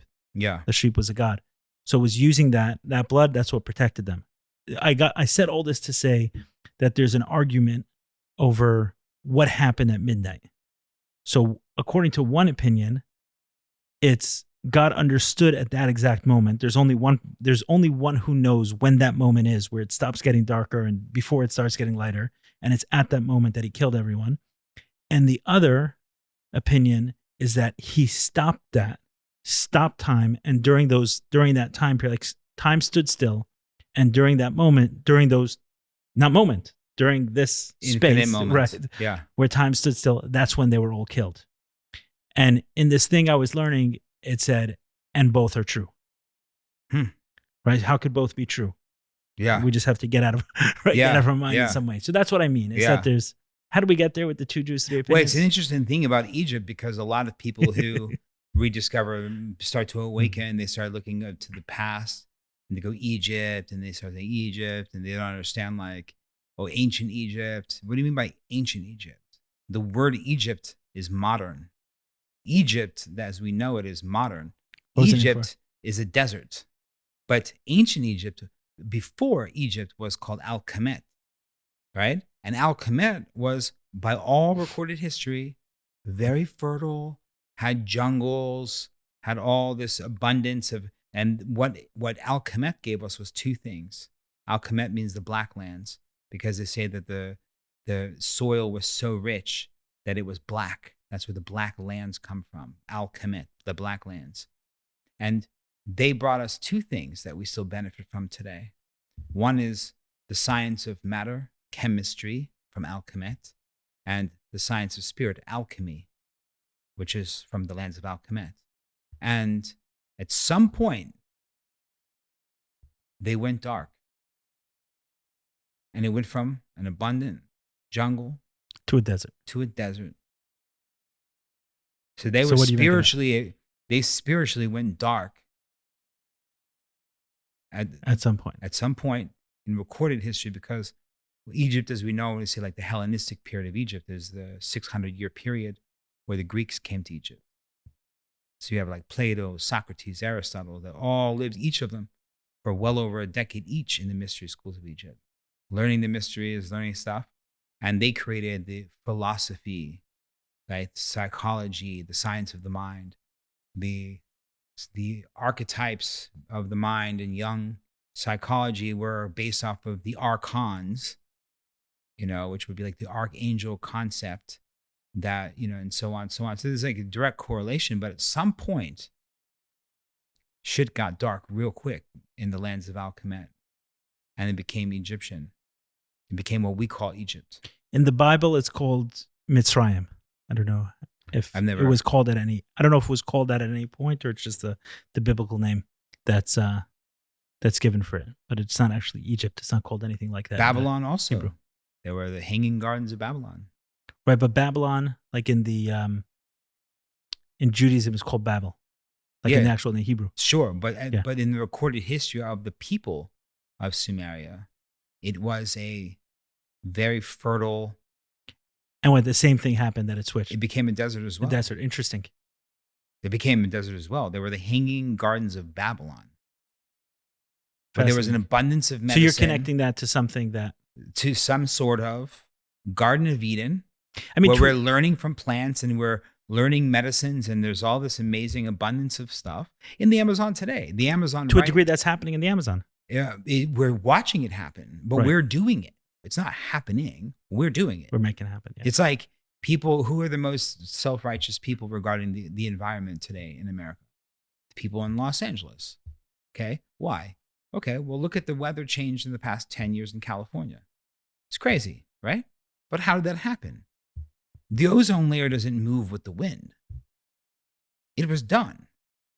So it's like if you're here in Los Angeles, like, oh my God, the sky's falling. It's called the ozone layer, right? But why is the same problem not existing in Montana? Go ahead. Because I don't know anything because about there's this. not a major city with all the pollution. Like the ozone layer is being depleted from what we create. True. So you're saying they're experiencing a certain reality in their city, and they're saying the whole world is going through this. So yeah, it's like with Chicken Little, the sky's falling. It's like the wolf throws a rock. One chicken goes, oh my God, the sky's falling. And he runs out, the sky's falling, the sky's falling. And all the chickens go, the sky's falling, the sky. No one stops to look up. You know, the virus, the sky's falling. Everyone goes crazy. You like to go there. But what virus? Anything. The sky's falling, you know? Meanwhile, like we are creating the problem. It's like people say like it's like this virtue stuff. It's like people say like, oh, we must save the earth. Say like, dude, humble yourself. Do you even know what that means? We are literally on top of the earth. Think about this. The earth is floating through space, soaring through space at what, 22,600 or 26,000, fact check, 22,600 miles an hour. Do we even know what the fuck that is? 22,600 miles an hour. That's nuts. And spinning at like 116 or 118 miles an hour, right? That's when we're flowing through space at the same time. And we're going to save that. How are we going to save that? Right? Now So what do you think it is? We can stop hurting the earth. We Right, can be 'cause- better caretakers. Right. So what's interesting, and actually this would be a good one to dive into, is you're saying things that would trigger people on both sides. Good. Politically. That's why that's what a shaman does. Right. So you seem to be challenging the environmentalists on one hand, and you also seem to be challenging those who are destroying the Amazon. I'm challenging the extremists on any side of anything. So if you had to distill what your perspective is in this whole conversation? For example, what's one of the biggest subjects today? Patriarchy, matriarchy, right?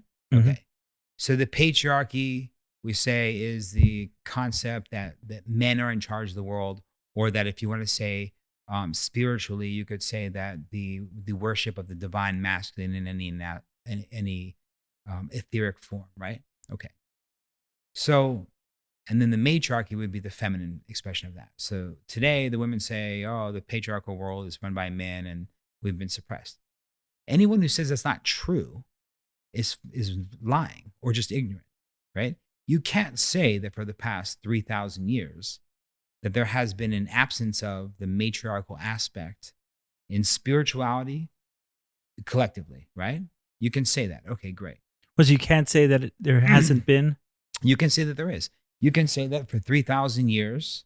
You can say pretty easily that for 3,000 years, the collective understanding is that God is a man, angels are men, and prophets are men. Just that alone is exactly the foundation Of the patriarchy. of the matriarchal position today. Down with the patriarchy, right? They're looking at the suppression of women, but they're looking at it from a spiritual perspective. Man works with medicines. He's a shaman. Can be respected. Tsar Nicholas II had some shaman next to him, right? But a woman works with medicine, she's a witch. So what do you do with a witch? Well, you got to bind her up and you throw her in the water. And if she drowns, she was innocent. And if she escapes, then she's a witch. And you burn her, right? So this is like, we have to understand. If she drowns, she's innocent. Well, she's She dies either way. Right. That's the point, just by the accusation of being a witch, right? And so we have to look at like the history of this stuff and understand what people are looking at when they're having these awarenesses, right? So the same way that someone would look at Black American history and look at the history of this, or the same way women will look at the history of women and the way they were treated over the last 1,000 years, right? You can understand certain things, but doesn't mean it's not true, but doesn't mean that we need to burn the ship and learn how to build a new boat while we're on the ocean. Right. So what you're saying is that the solution is simple. You agree with the problem, you disagree with the solution. The solution is simple. Instead of saying, look at this patriarchal building that's been built, we must tear it down so we can build the matriarchal building. We don't have to destroy anything. Why don't we build the matriarchal building just as high? Your building doesn't go bigger by tearing this one down 50%. That's stupid, right?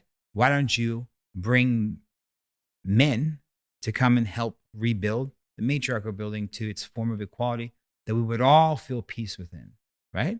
But why is that conversation not even had?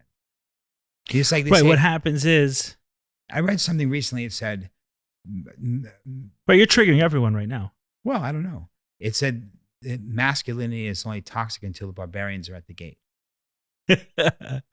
Right, then call them in, right? Call them in, we need some help. You know, Right. so like, does that mean that there are men that won't run away as soon as China invades? Of course, right? But there's two types of people. The reptilian brain is very simple. There's fight or flight. Women have it and men have it, right? And so the thing is that we have to understand our own triggers. I am wired to attack. Someone else is wired to run. Both are uncontrolled emotions. The reptilian brain is the R cortex, right? That's the serpent brain, right? Fight or flight. Fight is on one polarity, flight, runaway is on the other. It's still the same uncontrolled emotion, chemical response, and the principal polarity is equal. The goal is not to be triggered either way and to bring it into oneness, right? And from this place of oneness, like, guess what? Just like medicine, you serve someone medicine, they go into the illusion, oh my God, I'm never going to escape. They throw up the delusion and they come back free, right? So I talk like that, right? Is anyone going to say that he hates women? Great, that's going to be a good one. That's not going to work. I don't hate anything. All I'm simply doing is pointing out specific things. The way to make myself look taller is not by making everyone else walk shorter in my presence.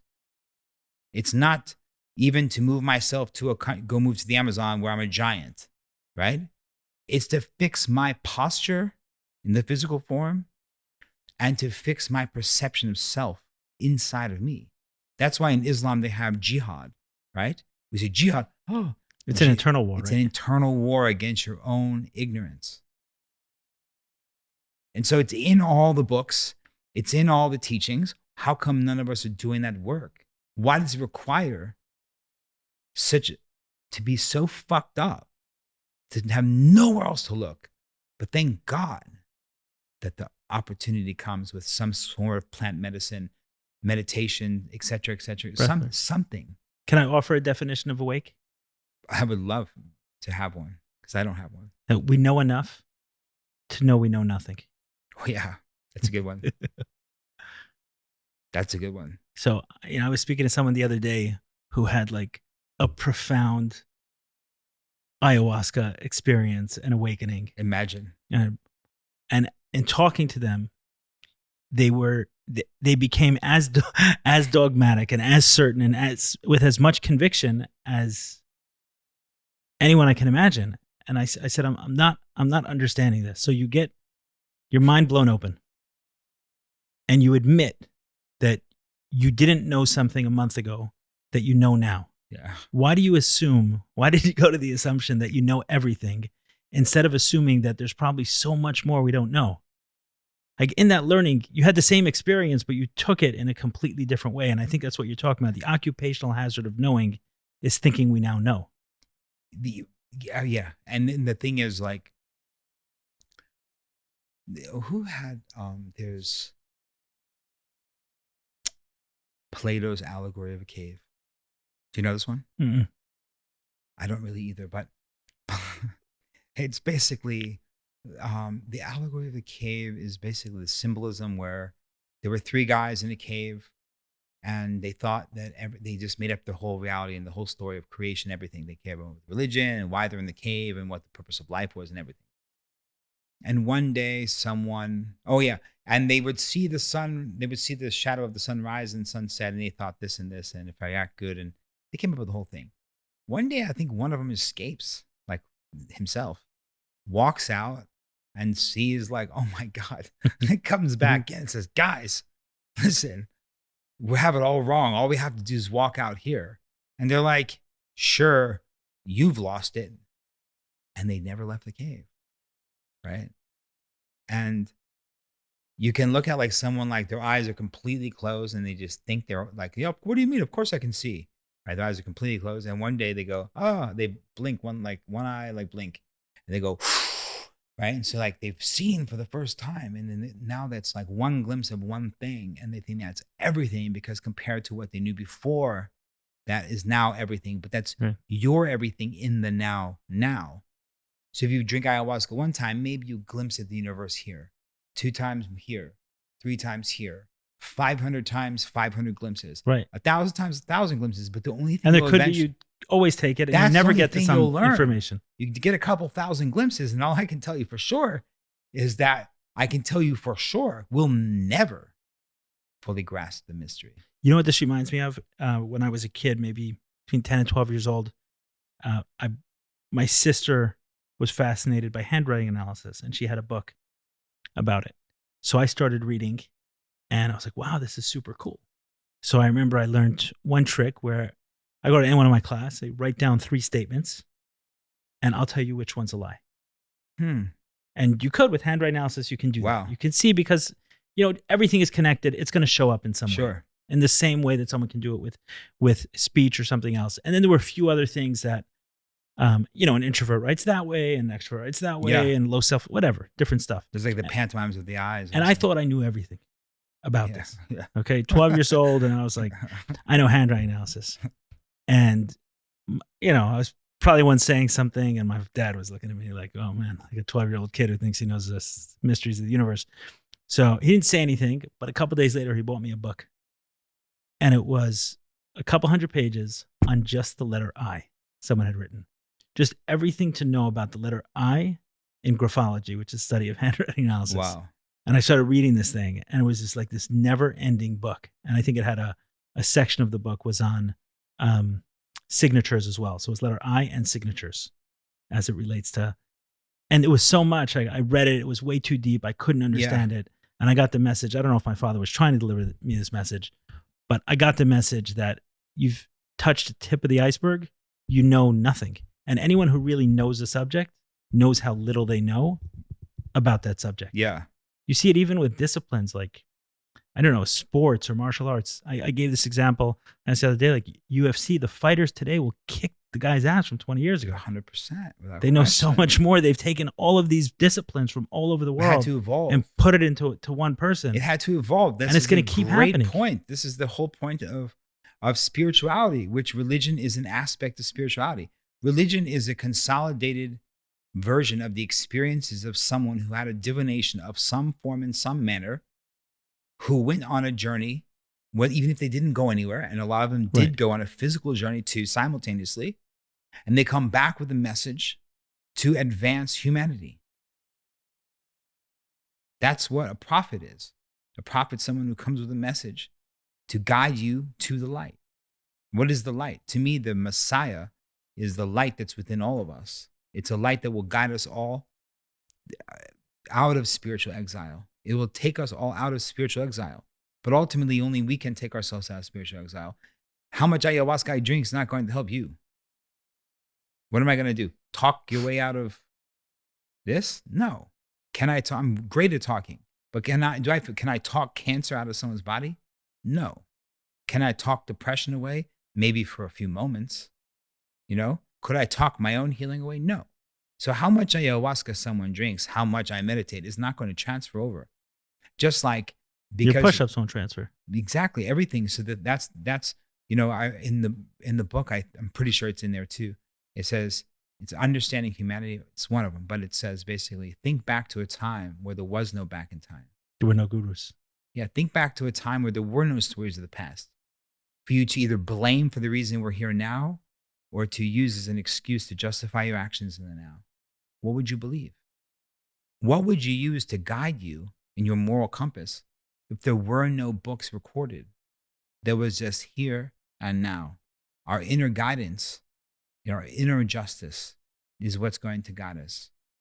And that's what I believe deeply that the majority of people feel the same thing and will have 80% the same moral beliefs as everyone in the world. You can take one person you can take 200 people from all around the world, bring them into one room. And I truly, truly, truly believe of all different caste systems. Well, you've already done this. You already done this, right? That's why I have hope in humanity, because I've witnessed this over and over. We're all going to have 80% that we're going to agree morally. And one of them that we will agree on a fundamental way, live and let live. I'm certain of it. Everyone talks a big game because, for example, if someone says, I would never do this, I would never do that. Well, you've never been in a position to. You would never be in the position, I would never steal $1 million. Well, you've never seen $1 million in 2 duffel bags sitting in a hotel with no one watching. I would never steal. Well, you've never been hungry enough, have you? So we want to pass these moral judgments and say, I would never this, I would never that. How could you? But you have never been in the position to have, a life or death situation to be put into, right? And so morally speaking, or spiritually speaking, we don't do the work. We just assume. So somehow everybody is just born in the exact perfect place with God's perfect message. And your parents are somehow just born in the perfect scenario of the truth. Everyone's born in the truth. This is similar to the poem in your book, The Khorasan, about questioning everything. Question everything. Including this book. Including this podcast. Please, I'm questioning you right now. I'm questioning myself always. Right. No, that's the idea. That's really the idea. That's freedom. The certainty, the conviction, that's the stuff. Liberation is the ability to have the freedom to listen to anything, to observe anything, and not be worried about it scarring you or polluting you. Like I can walk in. There was, who said this? I think it was Osho. Osho said, if the Buddha were to walk into a bar and start dancing ecstatically, is he no longer the Buddha? And it's like, no, of course he would still be the Buddha. But if he was really that awake, would he walk into the bar? Right? And so it's like the question evolves into someone finding peace. One monk finds peace and goes to Tibet and sits amongst monks, shaves the head off, no beard, all day, right? But then there's another monk that leaves this peace, goes down into the chaos, walks into Sodom and Gomorrah to clean that place. Both found the same thing. In my opinion, the person who understood the purpose of life was the one who left the peace of the temple and went into the abyss to help free other people. That's the point. So is there a space we get and to? In that journey, you're going to question everything and test everything. That's the idea. That's how you're And that's created. where it's going to bring you to that place of humility. And that was my point to the person I was talking to earlier about their ayahuasca experience. Did it bring you to a place of humility that you know nothing, or did it bring you to a place of overconfidence that you think now you saw the truth and you know everything? I'll tell you one thing's for sure. Is that person brings that energy of knowing everything into the second ayahuasca ceremony, they're going to get a rude awakening. Right. Yeah. Oh yeah, for sure. You can't run around and you're not going to get very, like, I've seen people, go loony with everything. Like, not that they went like literally crazy, but meaning like I've seen people find like Kundalini yoga. Oh my God. and find this and find that, and we trade one form of idolization for another. We as in all, I'm saying humanity. So I want to ask you that question because I get this question all the time, especially from many Jewish people, but I'm sure a Look, lot of religious people. celebrities, politicians, Is science, doing this science, but meanwhile we don't know anything. Like, look, name one scientific fact. Name one. right? They're gravity? scientific theories. It's all theory, which So- is what? A group of people getting together saying, we don't really know, but here's the closest thing we know we can all agree on. Here's a scientific theory, which we the people accept as fact. So let me ask you something, because someone may say the same thing about you with ayahuasca, that you think that ayahuasca has all the answers. Let me ask you a question, which a lot of Jewish people ask me this, and I'm sure you've got the question a bunch of times if you're talking to, but I'm sure it's not only Jewish people. Is ayahuasca idol worship? No. Is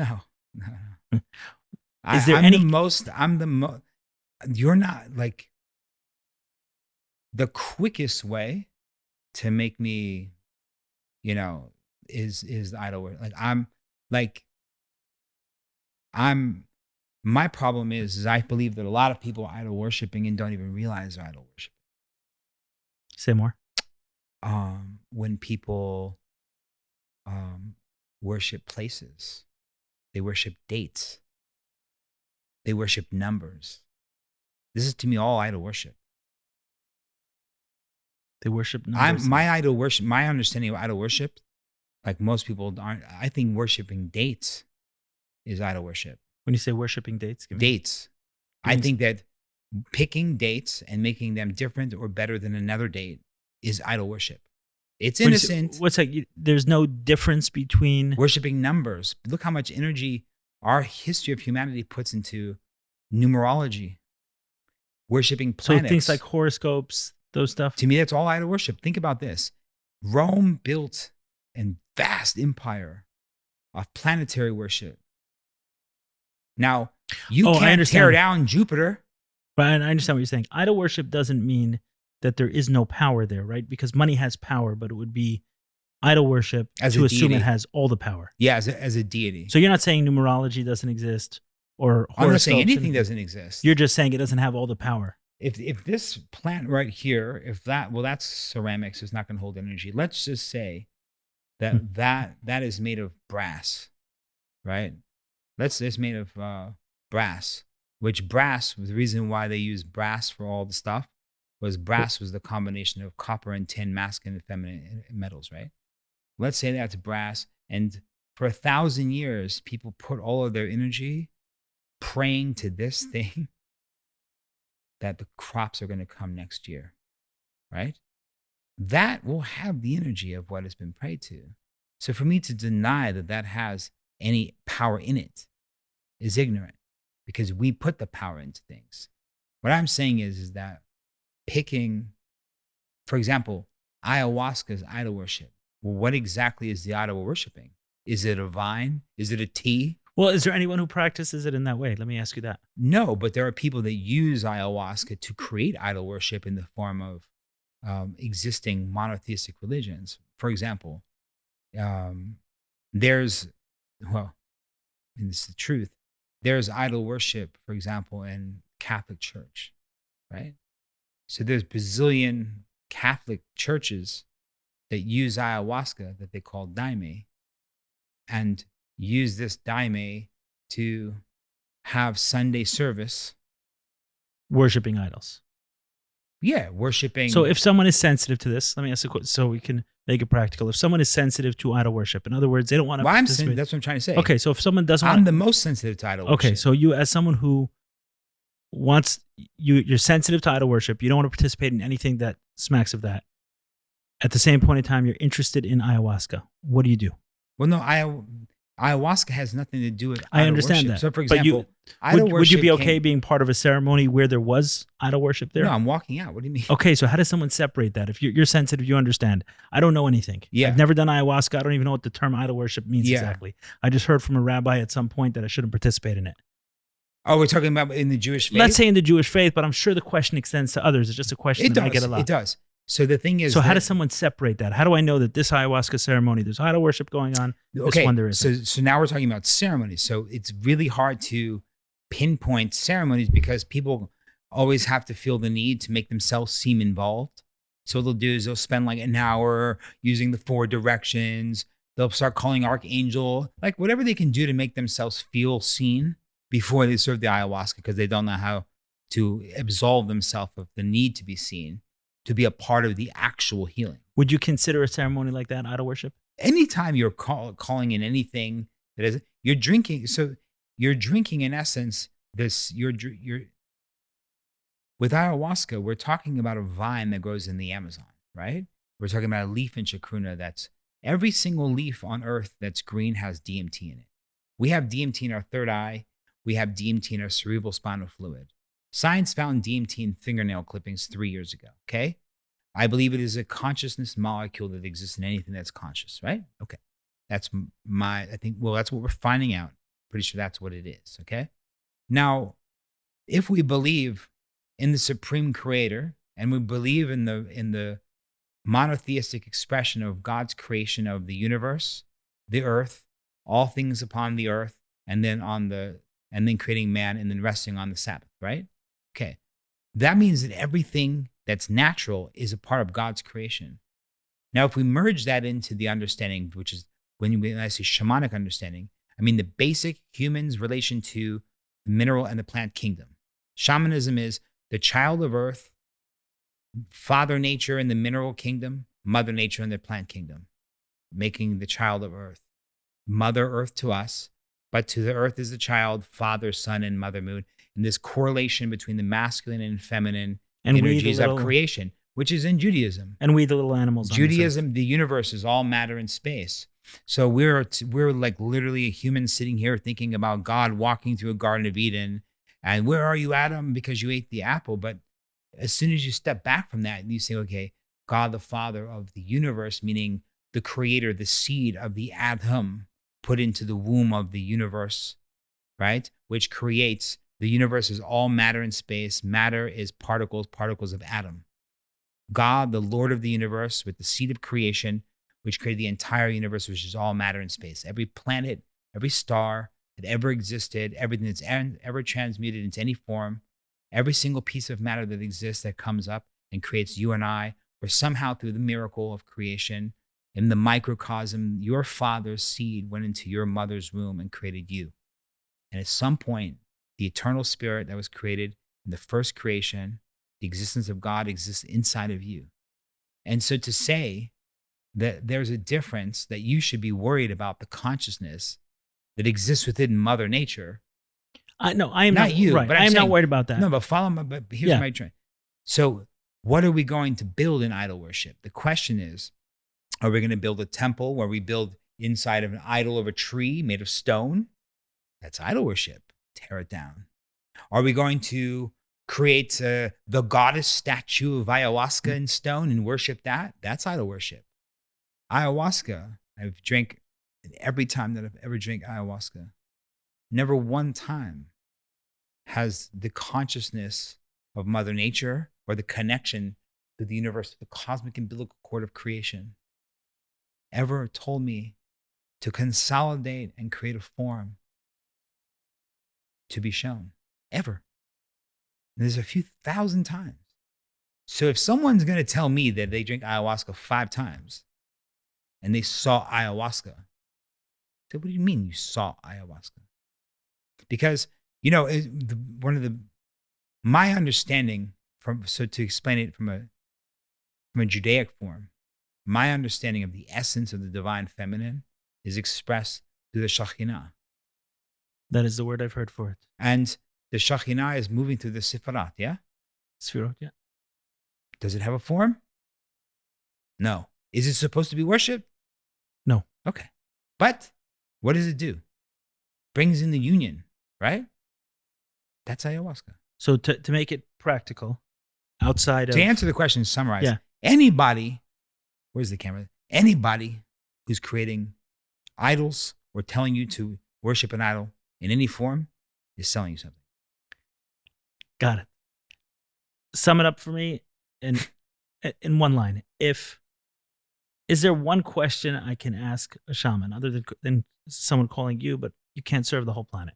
If someone wants to do ayahuasca and what they're most concerned about, right, outside of everything else with the shaman that they should be concerned about, but if they're something they're most concerned about is idol worship, is there one question they can ask the shaman to know whether or not they do or don't? Obviously, assuming the shaman's honest. Is it, do you call on spirits? Is it? The call on spirits doesn't really work because if you're singing, the spirit thing's not going to work. You can ask them, what do they believe in God? So to you, that's the essence. Well, Are they monotheistic? Here's the thing. No, they'll be monotheistic, but here's the problem. Okay. What we have to do is look at the history of South America. So when Spain and Portugal came and took South America, Portugal was over here and Spain was over here, and they were arguing over the territory. So they both went to who? Daddy. Who's daddy? The Pope. Pope said, draw a line this way. Portugal, you're here. Spain, you're here. That's how Brazil speaks Portuguese and everyone else speaks Spanish, right? Because the Pope didn't care. Because he knew that they were going to be unified to the Catholic Church, which brings one thing. Jesus is God, right? So you can go to the very, very, very deep, deep, deep parts of the Amazon. There's two things you'll find. One, you'll find tennis shoes and maybe a Reebok or Nike shirt. They don't walk around in ceremonial outfits. They walk around in normal clothes like us. The second thing you're going to find is Catholicism. So you'll be in the Amazon and in this like Shipibo ceremony. A few hours into it, all of a sudden they're singing to the Virgin Mary in Spanish. And I'm like, hold on a second. And that'll happen. So it's like, now, does that mean that they're idol worshiping? Not to them, right? But does that mean I want to be there? No. Okay. So it's a tricky thing because one thing is trying to pass judgment on someone else's beliefs, which I'm not going to do at all. And I've been, I would say, of 60 ceremonies in the Amazon, 50 some had. Understood. Okay, so you recognize where the question comes from, and what you're saying is that obviously in and of itself, yes. In the Jewish community, at this point in 2023, it should be pretty easy to ask to know someone in the community who drank medicine in a place that's not bringing back old pagan gods. Understood. You know okay, what I mean? Fine. Because that's because it's hard for me. It's hard for me to say there's not one way. Because if you say, do you believe in God? They say, of course. And then 2.5 hours later, they're singing to The Virgin Jesus Mary, right? Christos. So it's exactly. And they're mean God. They're not playing. Like they're very serious. No, I understand. Their faith is very strong. They have ayahuasca. Now you're in it. Doesn't mean you're gonna have a bad ceremony. No, it doesn't mean that. But it doesn't mean. It's just that some people don't want that, even if it's for healing, and I understand. I understand. I was not. But I thought raised- just to dive into the conversation would be worthwhile. It's brothers. Sure, and the answer is best to have someone recommend somebody. So here's my hope. My hope is that people got through enough of this conversation through history to realize that we're only talking about ayahuasca from the beginning. Yeah, that's all. of this. Yeah, the only reason I'm here in this body, I'm just joking. No, the only reason I'm here is I believe I'm here to plant seeds and build bridges. And you've certainly done that with me. Plant seeds, and either your inspiration is going to make it grow or your pain and suffering is going to make it grow. Amen. That's going to grow, and then build bridges to bring us all into one. To understand, like we have an opportunity now, the same tools that they're using to keep us divisive, to keep us under control, To use to all make of us us to hate come each together. other, to make a unified fear, is the same tools to bring us together. And Amen. there's one gigantic bridge that people have created. There's we have the cloud, and we have all these other forms, and we're going to utilize this to bring everyone together. If someone says a message of hope, someone else, someone's message of war could be a message of peace to someone else. It just depends on what you're looking at, right? And so it's like, if what I say is offensive to someone, well, I don't have the right to not be offended. You're right. Like, half of the stuff someone says, right, for me could be offensive, right? And the question is like, why does it bother me? And the answer is, perhaps you don't know enough about the subject, you know, and maybe we should dive deeper and question everything. I think that's what it connects to. If Right. there's a title for this, it's question everything. This one, For this one, we'll see. We'll see. Okay, thank you so much, Omar, right, my for brother. sitting down. It's amazing. Always I hope a lot of people benefit from it, and great work. thank you. In search of Do more. you like this podcast? In search of more. How would you describe it to someone else? What we're doing? This here? one we did, or this No, one? no. In general, what we're doing here. 'Cause I think that you are opening up a new aspect of the quote podcast by truly searching for more. More what? More anything. Whatever you're searching for, there's going to be more of. More depth, more understanding, in search of more truth, in search of more clarity, in search of more healing, the recognition that there's always something more to search in for. search of more unity. Amen. Amen to that. Amen. If we can create a world where When? we can know, when we create a world that we know that we have peace outside that's not dependent on electricity and the police.